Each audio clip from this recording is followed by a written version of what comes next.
खेले तो होली एक बार कनी दोनों हाथ उठाइयो अहाँ गांव में ना होली खेलाइले छथिन लोग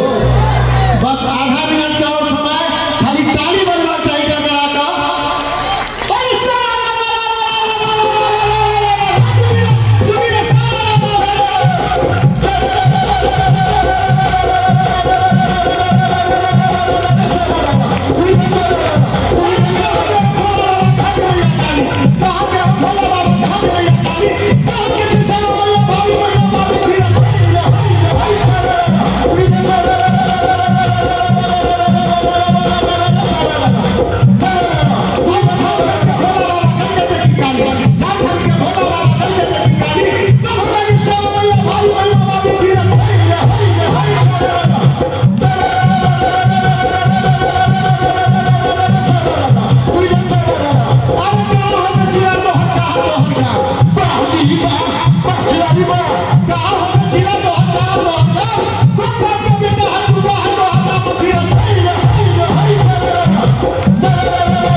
वही समय में कलाकार की खत्म करवा चाहिए। थैंक यू हम समय नहीं है। एक बार चारों तरफ से दोनों हाथ उठा दियो दूसरा फोटे चाची पहले हाथ सब उठा दियो करियमरो से उठा दियो और ताली बजाओ सब फोटे शिव माथा पर शोभे लाल खुदा शिव माथा पे शिव माथा पे शोभे लाल खुदा शिव माथा पे शिव माथा पे शोभे लाल खुदा शिव माथा पे शिव माथा पे स्वर्गो सा सुंदर भैया आहा के प्रसाद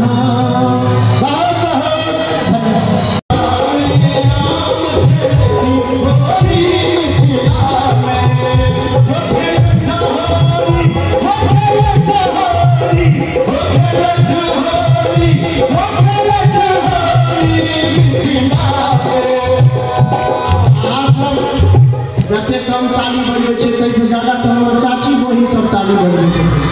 एबे बता दियो चाची सब के